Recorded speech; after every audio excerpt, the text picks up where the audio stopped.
Hey guys, welcome to Pancreas Pals. Emily here. And Christy.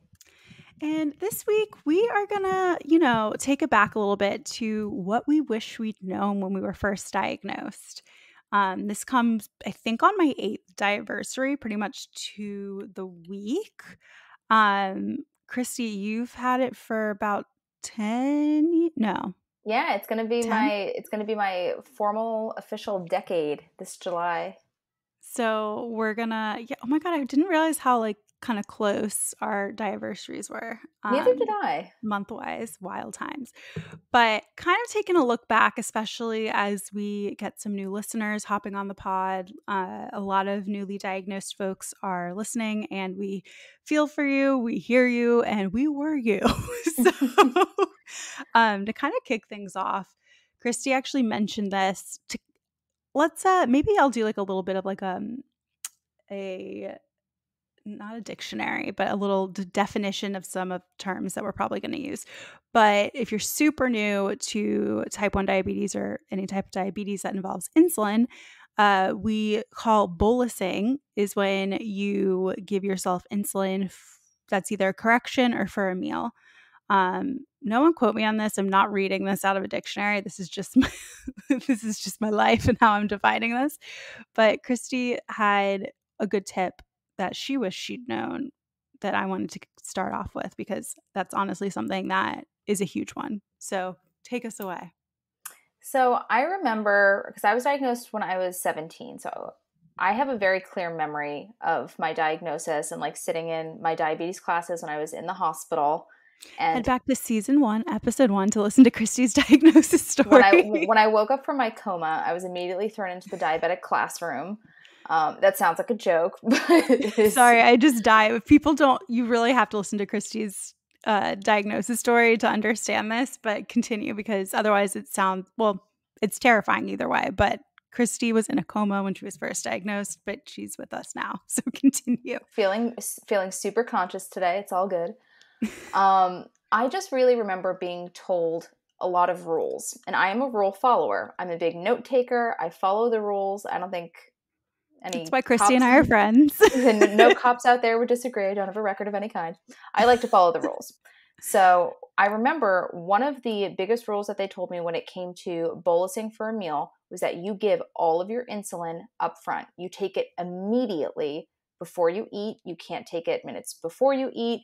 You can't take it after. You have to take all of the insulin that you're going to have for that meal immediately before you take it. So I was kind of obsessive for a while about getting my plate together and then immediately taking the insulin. I don't know what I thought was going to happen if I, realized I had to go to the bathroom and then came back to eat. But as time has gone on and I've spoken to different doctors, gotten new information, as I just said, it's been about a decade. So I don't know if this was a practice that was more popular back then that has shifted, like if the medical professionals, if their attitude towards pre-meal and post-meal bolusing has changed.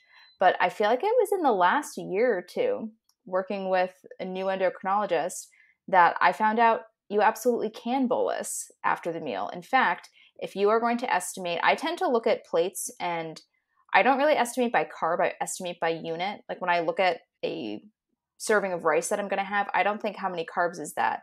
My brain does like how many units is that. There actually is a technique where you can split your bolus. So you can take half of the amount of units before you eat and half after, or any ratio that works for you. You can take 3/4 before and then 1/4 after. And in fact, you can also take your insulin up to like 15-20 minutes before you're going to eat, and then also take units afterwards. That way you already have some insulin like pumping through your system when you sit down to eat.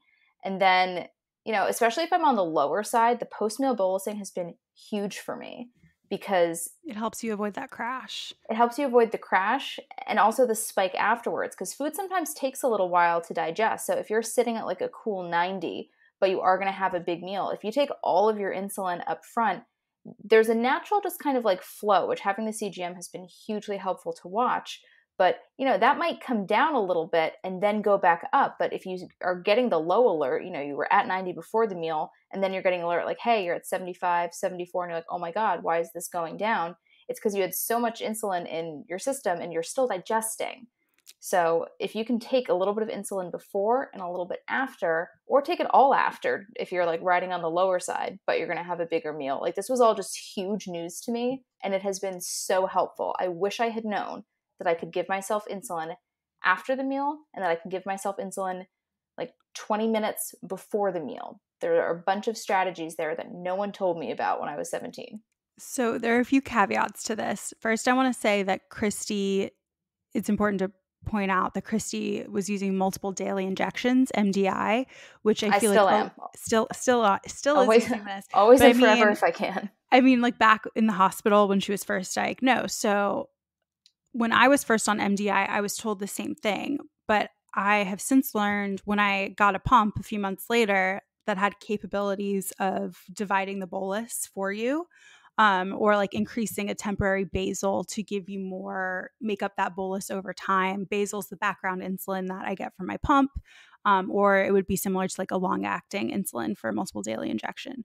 But basically, I think that a lot of diabetes educators and endocrinologists kind of like are in not crisis mode, but it's so much information at once. They kind of not leave stuff out on purpose, but they need you to take your insulin. So they're going to tell you, like there's probably a bigger risk of forgetting to take insulin if you divide it up in this and that.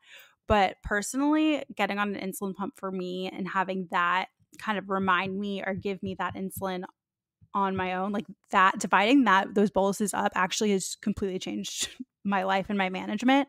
And I think that like the fact that you're doing that on MDI is amazing because you have to remember to do that, like whereas my pump does it for for me pretty much.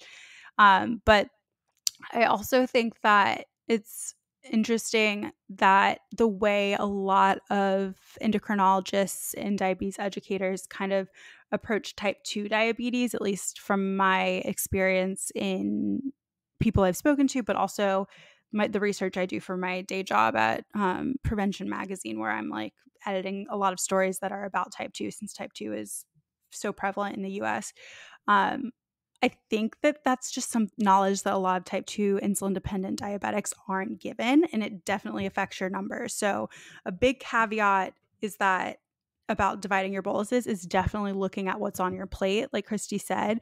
And if you're having something that's all, super fast acting carbs, so like a whole bunch of like oranges or like a fruit salad or something, not necessarily saying that's when to divide it up. But if you're having a normal, not normal, but like a very balanced meal of fiber, carbs, protein, fats, like what have you, that's usually when a diabetes educator, nutritionist, or whatever would be like, okay, yeah, definitely try out dividing stuff up here.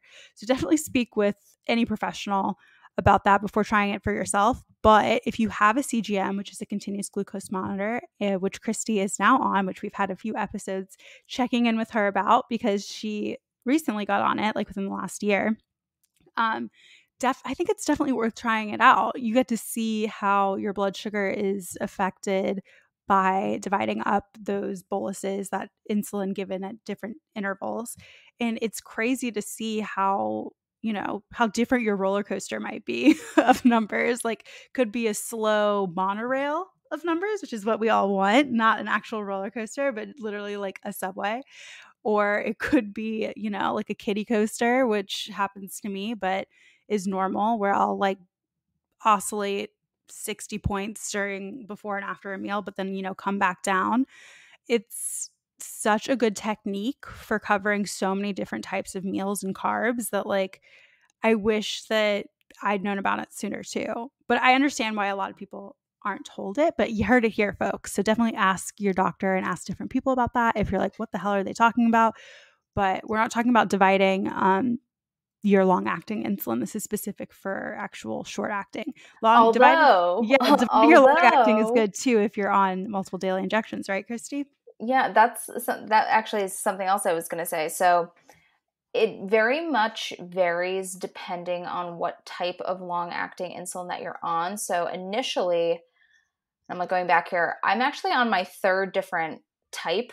And as things have adjusted for me over the years, I was started on Novolog for short acting and Lantus for basal off the bat.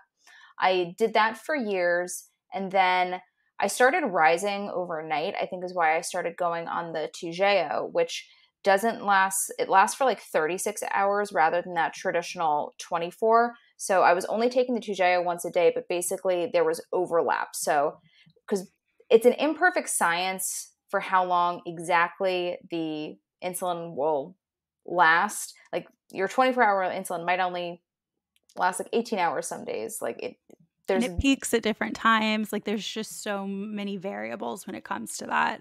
exactly. So the Toujeo, I think, was more geared towards holding you steady, but because there was that overlap overnight, it just helped. It helped me have that little bit of extra when I needed it, The but helped dawn me. phenomenon. Sorry to interrupt you, but No, the dawn phenomenon, for those who are curious, is often a phenomenon that occurs for a lot of different types of diabetics who kind of have a slow or drastic increase during dawn, where your blood sugar becomes more insulin resistant, and you're usually it has to do with either, I don't know, something about REM, I could be making that part up, or your long acting insulin could be wearing off if you're on MDI. Right, Christy? you're right. So you should definitely ask about like peaks and how long your insulin lasts, but just to know that you're not actually locked into one. Like I think that's something I wish that I had known, because I thought Lantus was like it. I don't think I asked enough questions when I was diagnosed, but I just thought Lantus was like the long acting insulin. That's what you get. When I found out that there was another option, I just had to like ask for it. It blew my mind. And now, fast forward another couple years, I'm on a long acting called Levemir, which I actually take in, I split that dose. And something else I wish I had known, you don't have to split it evenly. So you don't have to take half in the morning, half at night. I take a different amount because I definitely have that dawn effect. I take several units in the evening, and then I take 3 in the morning because I tend to drop a lot as we're like approaching dinner. So like late afternoon hour. The witching hour. The Remember we used to witching, talk about this all the yeah, time? because that's what my mom called it. And I was like, you know what, it really is an evil hour. So I don't need as much in my system then. So it makes sense for me to take the bulk of my long acting after dinner. So I have that in my system overnight. And then just so I have something in my system, I take only 3 units in the morning. But I remember when I was first working with my doctor about splitting these doses, and it makes sense to start by splitting it half and half. So I was doing 5 in the morning, 5 at night, just so that you can like tweak from there. But you know, it is empowering to know that you have like you can do some experimentation. Like I only ever move things like a unit to start, like I think to split immediately and go, oh, I'm gonna take, 9 at night and 1 in the morning. Like you shouldn't make a big adjustment like that without talking to somebody, but you can experiment, like slide by 1 unit in the morning, 1 unit at night, depending on like what your levels are looking like during the day. But I think knowing that you do have some agency there, and like I tend to keep my doctors overly aware, but a lot of times when I send an update to my doctor, like, hey, I started doing like only 3 units in the morning and 7 at night rather than 5 and 5, and it's going great. Like her response is just going to be, good. Right? Man, That's good. That's fantastic. Good. that leads me into something that I wish I'd known when I was first diagnosed, and that's after a certain amount of time, your doctors are really hands off. At least in that's probably because once you get below a certain A1C, or once you've had it for a certain amount of time, obviously, like you get into a flow of things and no one knows your body like you do. And I also like high key don't want a super hands on doctor because I'm already super hands on with my diabetes management as it is. And kind of the last thing I need is for a doctor to be like, I need to see your reports every 2 weeks. I need to see this, this, and this. It's like, I'm not in a space like that right now in my life where that's necessary. There's nothing against that. A lot of people do prefer doctors like that and hands-on care, and that's great, whatever works for you. But I was kind of like, I had no idea that I could like shop around for doctors, or that like I could you know, advocate for myself even a little bit, as far as like figuring out, like you said, I had no idea that Toujeo even existed until right now. Like I've never had a doctor approach me or even suggest anything other than Novolog or Humalog, which are basically the two main fast-acting insulins. But ironically, obviously they're not going to suggest anything other probably than Fiasp, which is another fast-acting one, which no one has said to me. I've just learned about it on my own. But ironically, I was started off on Levemir as my long-acting, Christy, and Really? That's what I'm on yeah. now. But no one told me I could split it up. So I'm sure I might have been on MDI a little bit longer. It only lasts for it, or it has a reputation at least for lasting only 18 hours. That would make a lot of So sense. so that's why they try to split it, and it also does have a peak. I think it's 2 or 3 hours After you take it is the after peak. you take it is when you peak. So that's why I take That it makes a lot of like later in sense. the evening, so that overnight when I'm starting to rise, it's kicking in. But then I also tend to be a little bit higher in the morning, so I like to take You it nice take and another early in the bump. morning before I exercise and like have my coffee and get ready for the day. So when I'm sitting to have breakfast, it's kind of moving again. Now a word from one of our sponsors. Hey Christy, have you heard of US Med Supply? I think I've seen a commercial for it. It's a medical supply company, right? Yeah, but apparently they're the #1 distributor for Freestyle Libre systems nationwide, the #1 specialty distributor for Omnipod Dash, and the #1 fastest growing tandem distributor nationwide. Plus, they're rated as the #1 distributor in Dexcom customer satisfaction surveys. Ooh, sounds like something I need to check out. Do they partner with most insurance companies? Yep, and they'll even help us get set up and work with our insurance companies so we don't have to spend hours on the phone. The actual dream. Right? We and all of our pals can head to usmed.com/pals or call 888-721-1516 to sign up now. Already on their website. And now back to the episode. That's great. Yeah, I think that's definitely something I wish I'd known. I'm sure if any of my doctors are listening to this, like, and you told me, I'm sorry, maybe I just needed it drilled in a little bit more, but I'm really happy with where I'm at in terms of my pumps and my CGM. Well, I have one pump, insulin pump that is. I'm still on the Omnipod, which I have been on since after like 6 months after I was diagnosed. So a lot of this is to say I didn't necessarily take the time to look into a lot of this myself, but I was also 20 years old when I was diagnosed. I was in college, I was at an internship, I was doing all of these things. But diabetes was obviously never really on the back burner for me. That's just my personality. I'm way too concerned with all these things. But I think that having that agency and being able to divide up your long acting sounds amazing. So hopefully if you're listening, definitely talk to your doctor. Don't just like take it on yourself I unless you feel feel like like you you could. can But you can probably split up any kind. I think just some have a yeah, reputation for being more I just mean effective if you split them legally, we up. have to say that. Legally, Yeah. talk to your doctor, talk to a medical professional. Christy and I are not medical professionals, No, even though we feel like what we are. works for us is not supposed to be and so you should do it this way too. It's just this is what has historically worked for us. Right. And when Miriam comes on to discuss her pregnancy, I know that she actually found an extra hybrid way of managing crazy, not crazy, I gotta stop using that word, wild fluctuations in blood sugar without having to use huge amounts of insulin. So like she'd keep on her insulin pump, but then also add in MDI to help fight some of those peaks and valleys, roller coasters, if you will. So all this is to say, yes, we're super privileged. We have all of these abilities to use CGMs and pumps, what have you, but there is actually so many things available that people don't talk about, whether that be savings cards for like different insulins or different glucagons, which are fast acting, like if you pass out from a low blood sugar type of thing. It's like an EpiPen for diabetics, but like not, because it's kind of more chemically and medically involved. It's a giant syringe. If you use the old school glucagon, now there's this thing called Baqsimi, which we are not sponsored by, but it sounds like we are, which is like basically an inhaler. Well, it goes in your nose. It's a nose spray. It's like a nose spray. I have it in the other room. Me too. Hopefully we never have to use it, knock on wood, but it definitely makes things a lot less scary when you're having to rely on other people to revive you, because a lot of people get really scared when you show them that glucagon needle. Also, it can be intimidating to show others how to use said glucagon needle. So being like, this has the pictures and it's a spray up your nose, you don't have to inject me, is like a lifesaver. So that's another tip. Now, we have these newer medicines, if you will, that are available, and there are savings cards that are available for them too. But I had one more thing that I wanted to bring up.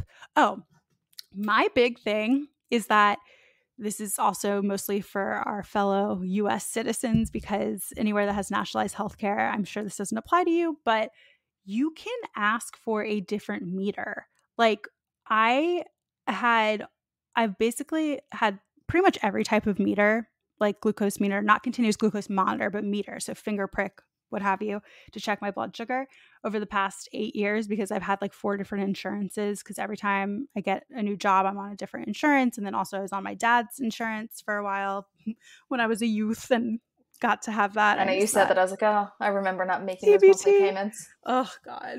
I can't. It was Don't a get me simpler started. time. Yeah, US healthcare, man. What a time. Anyways, I remember being like told I had to use the meter. Was it the Omnipod? I don't remember. I had to use some meter and I hated it. It took I have the forever. Freestyle Light. Oh my God, me too, I Has think. the little butterflies on it. I do like it for that reason. Oh no, that was my favorite one. And then my current insurance made me get an AccuCheck. But basically, I didn't know that there were meters out there that had backlights. So like, if I need to check my blood sugar, I know the Freestyle Light has this. In the middle of the night, it had a little light, so I wouldn't have to like wake Matt up, or I wouldn't have to get out of bed in my dorm room to like go, figure this stuff out, what have you. Huge game changer for me personally. And sorry, go ahead, Christy. No, I was just going to say something I found out recently because, especially when I was still getting used to the CGM, I was checking like freakishly a lot. And we've talked about this too, like those first 2 or 3 days from changing your CGM, I check with my finger sticks a lot. Yeah.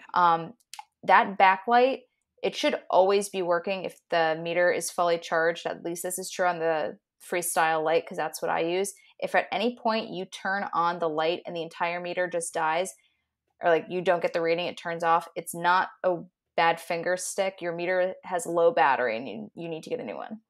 Okay, I will say the Freestyle Light burned through battery like nobody's business compared to the AccuCheck Guide. It's happened for me in the last couple of years. I'm just like so used to it that Yeah, no, I love it's those it's though. it's worth it for me. It's like It's so small. I always have a backup one like ready to go. But just Same. FYI, if it the whole thing shuts down when you try to turn on the light, you need to get a new one because that's gonna die. You heard it here first, pals. Giving you the hot tips from all the different meters.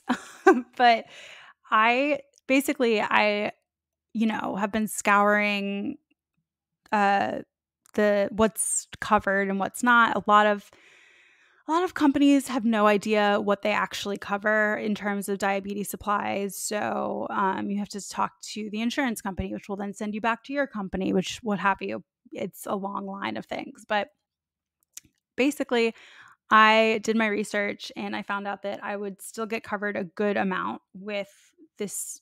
I think there are only 3 meters that have backlights. By backlights, I mean like the little port where you insert the test strip. That's the big thing for me. It sounds like such a small thing, but let me tell you, it makes my life so much easier. But basically, I asked about it. My doctor prescribed it.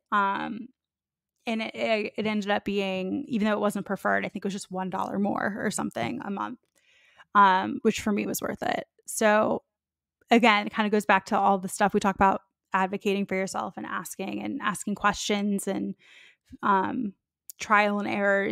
This is the disease that is all about trial and error. And I wish someone had told me that also, because I feel like when they send you It's home still with your, it still it still is. Like is. They, I'm constantly seeing what different foods at different times of day are doing. Like and your research is never over. it's never over because You'll always be experimenting. the insulin that I needed 5 years ago is so different than the insulin I need now. And yeah, Oh, I was 100%. honeymooning, but like it's even when you reach like 20, like you've had diabetes for 20 years, your body's constantly changing, especially if you identify or if you have a uterus, I'll say, you have hormones and those hormones are constantly changing. And that in itself will make things hell for inconsistency reasons. So It can and it will. yeah, it'll make itself known, that uterus. But yeah, That's my 5 cents, a little bit more than 2 cents.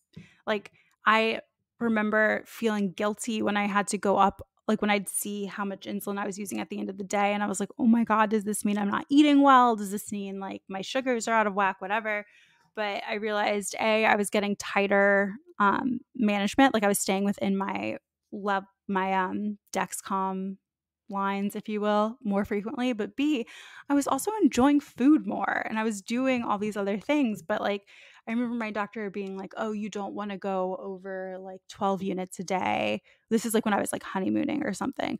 But then, fast forward 2 years, obviously not honeymooning anymore. And I'm using like 30 units a day. I was going to say It's, that is not accurate. That is yeah, not where I'm at. yeah, 12 is a bad number. It was probably like 22, but it's still okay. Like whatever you need, there's no one right answer as long as you are feeling good and taking care of yourself. So that is, I think, the big, yeah, basically everything's going to change. If were recently diagnosed, get a hang of it now, but know that it is a disease of trial and error, and hopefully there'll be a cure one day, but until then, we're constant experiments. But honestly, sometimes it can be like when you nail that bolus, when you nail that blood sugar Oh. landing, it's like chef's kiss.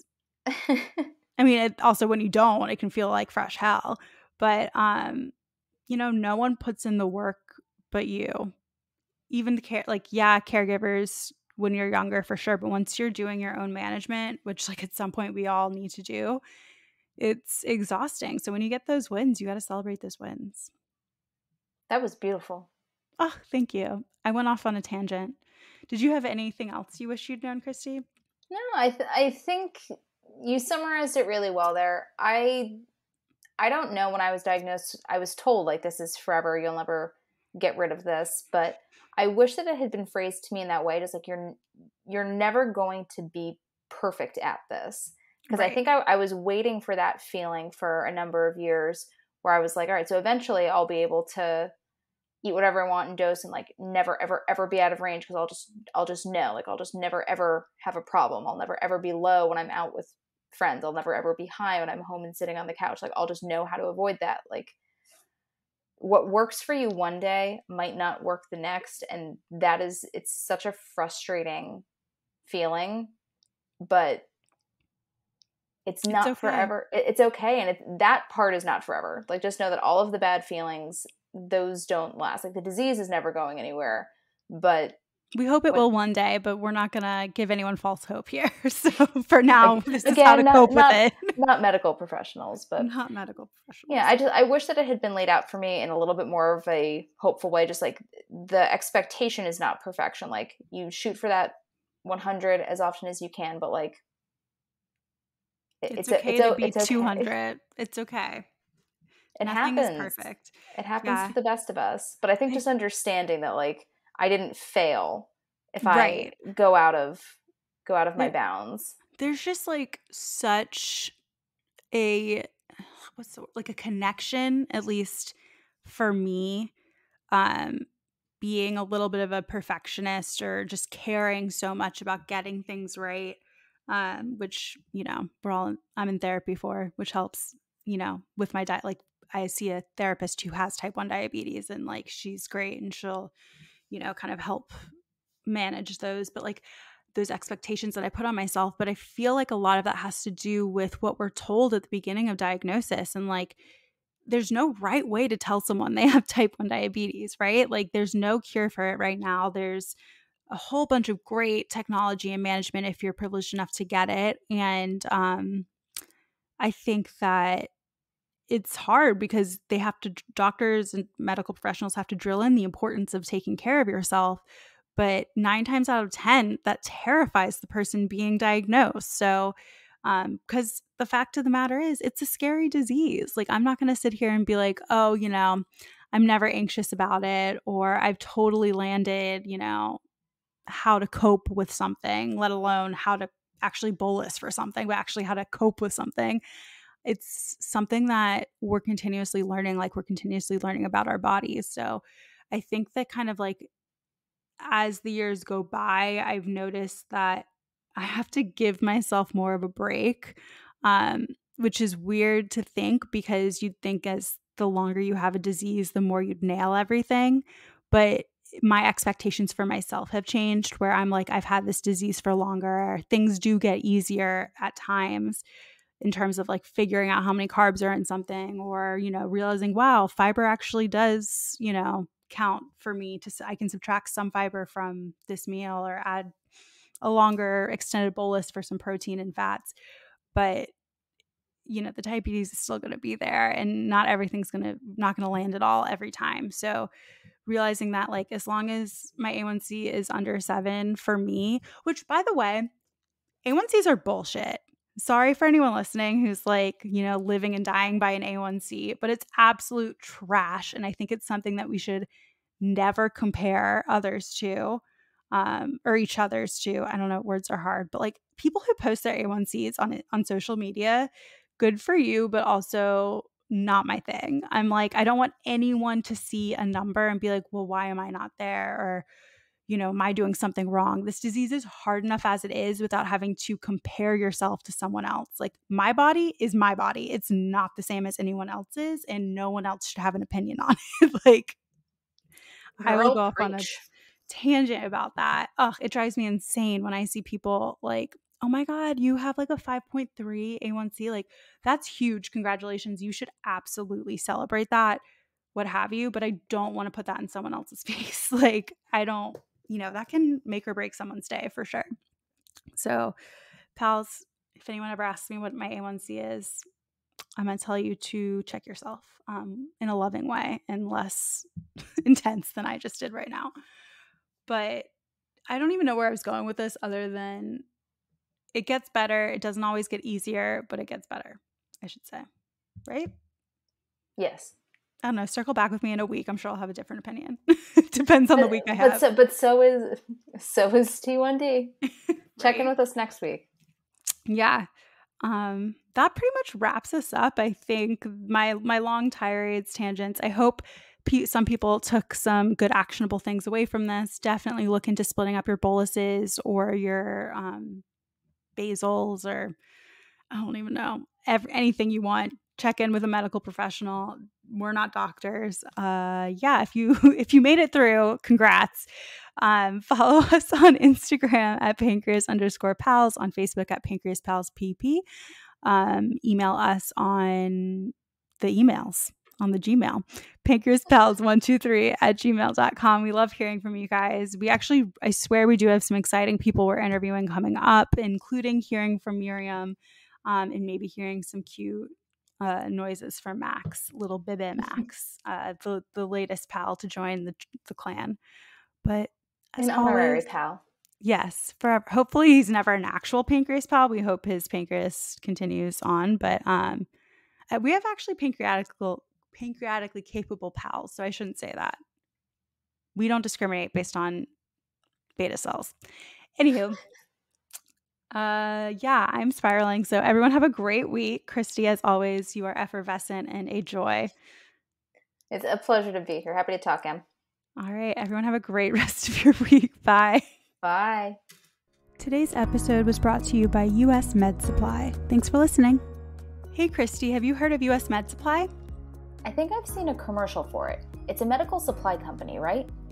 Yeah, but apparently they're the #1 distributor for Freestyle Libre systems nationwide, the #1 specialty distributor for Omnipod Dash, and the #1 fastest growing tandem distributor nationwide.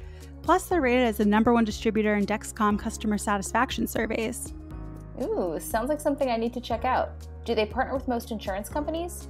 Yep, and they'll even help us get set up and work with our insurance companies so we don't have to spend hours on the phone. The actual dream.